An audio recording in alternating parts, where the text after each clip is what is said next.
Picture this. It's winter.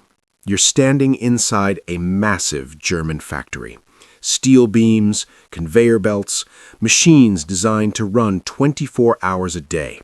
This place used to hum like a living organism, lights blazing, heat pouring off the equipment, workers moving with quiet precision.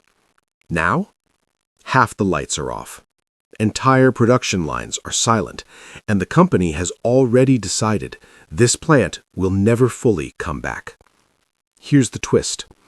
Germany didn't lose a war. It didn't suffer a natural disaster. No invading army, no earthquake, no famine. This was a self-inflicted wound. And today, I'm going to show you how Europe's richest industrial engine is getting poorer in plain sight, and why the energy decisions of the last few years quietly sealed the verdict. Let's start with a number that should make you sit up. In 2023, Germany officially entered recession.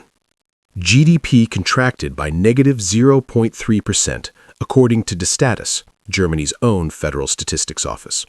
That may sound small. It's not. Germany is the industrial heart of Europe. When it sneezes, the continent catches pneumonia.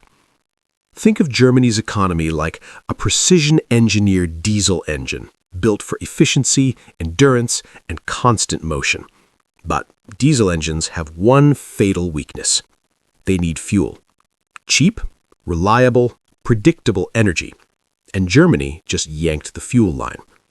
Today, we're going to dissect the energy verdict, the slow-motion collapse of Germany's industrial model through 5 fatal wounds: the energy price shock, the manufacturing death spiral, corporate flight in real time, the illusion of a green replacement, and the quiet transfer of wealth away from workers. And if you think this is just a rough patch, oh, you sweet summer child, wait until the bill comes due. Let me ask you something. How do you run an industrial economy when your energy costs double overnight? After the Nord Stream pipelines were shut down in 2022, German manufacturers saw their energy prices roughly double according to EU industrial energy indices and Reuters reporting. Not rise a bit, not temporarily spike, double. Imagine you own a bakery. Flour costs double.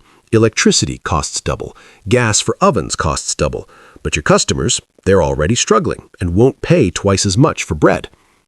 That's Germany. Before 2020, Germany built its entire industrial advantage on cheap Russian gas. This wasn't an accident. It was deliberate policy spanning decades. Russian gas was the foundation slab of the German economic house. When Nord Stream went offline, Germany didn't just lose a supplier, it lost its price anchor. Electricity prices today remain around 40% above pre-2020 EU averages, according to European Commission energy data. 40%. And energy isn't a side cost in manufacturing, it's the bloodstream. Now here's where denial collapses. From 2019 to 2024, Germany's industrial output fell 7.5%, the worst sustained drop since reunification. That's not a cycle. That's not COVID. That's a structural break. According to Destatis and Bundesbank data, energy-intensive sectors were hit hardest: chemicals, metals, paper, glass.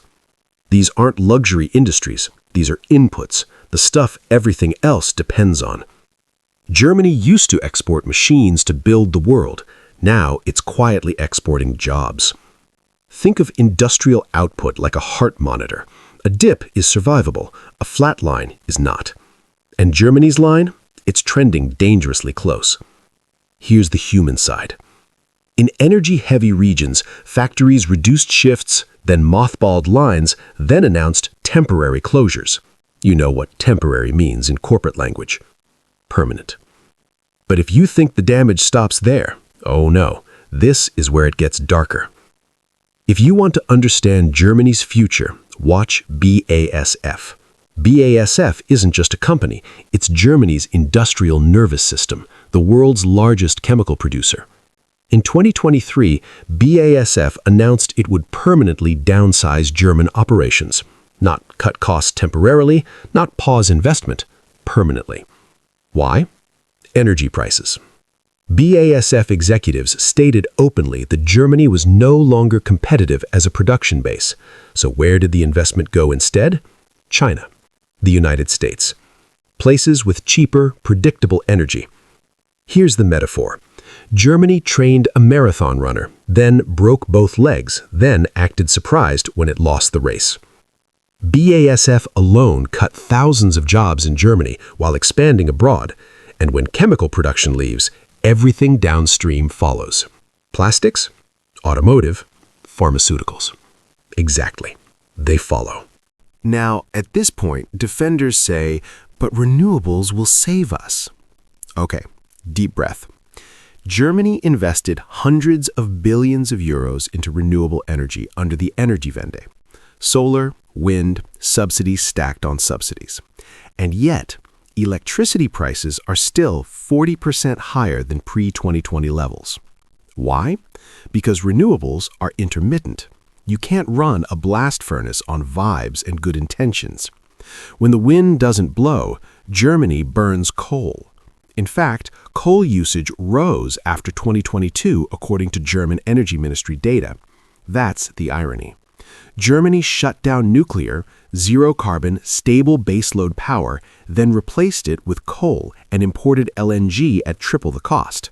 That's not a transition. That's financial self-harm with a press release. And the bill? It gets passed on. To you. Let's talk about who actually pays. Higher energy costs don't hit corporations first. They hit workers and households. German households saw energy bills surge post-2022. Governments cushioned some of the blow with subsidies, but subsidies aren't magic. They're debt. Public debt rises, taxes follow, services get cut. Meanwhile, wages don't keep up. So what happens? You feel poorer even if your salary technically rises. This is what economists call real income erosion, and it's brutal. The result? Consumption drops, demand falls, recession deepens. It's a feedback loop, a slow, grinding death spiral. Hold that thought. Quick pause, because this part matters. If you enjoy watching rich countries slowly light their own balance sheets on fire, congratulations, you're in the right place. Consider subscribing. It's cheaper than German electricity. And I'm curious, comment below.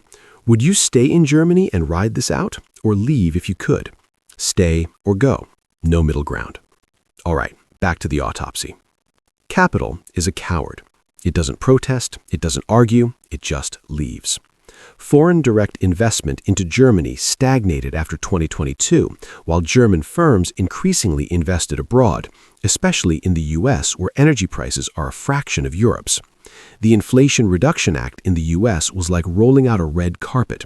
Cheap gas, subsidies, regulatory clarity. Germany? High costs, uncertainty, moral lectures. So, factories migrate. ARD follows. Talent goes next. This isn't dramatic collapse, it's erosion, like waves slowly eating a cliff. Here's the most dangerous lie. This is temporary. Industrial capacity once gone does not come back easily. Skills decay, supplier networks collapse, apprentices choose other paths.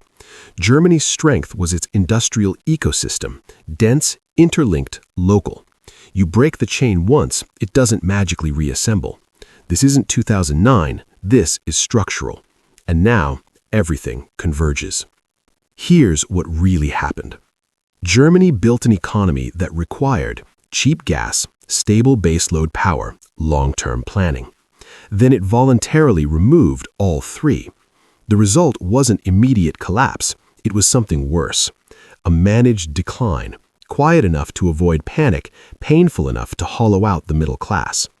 Germany isn't failing, it's getting poorer in plain sight. Let's total the damage. GDP contraction minus 0.3% in 2023. Industrial output minus 7.5% since 2019. Energy costs approximately 40% higher than pre-2020 levels. Flagship firms downsizing at home. Capital quietly relocating abroad. But the real cost? Empty factories, shorter shifts, young workers leaving. an industrial generation slowly erased. Germany didn't collapse overnight. It chose a path, and now it's walking it. And here's the warning for you. If this can happen to Germany, disciplined, rich, industrially brilliant, it can happen anywhere. Next episode, how Europe accidentally deindustrialized itself and who got rich instead. Hit like if this made you uncomfortable. Subscribe if you want the rest of the autopsy. Because this story, it's not over.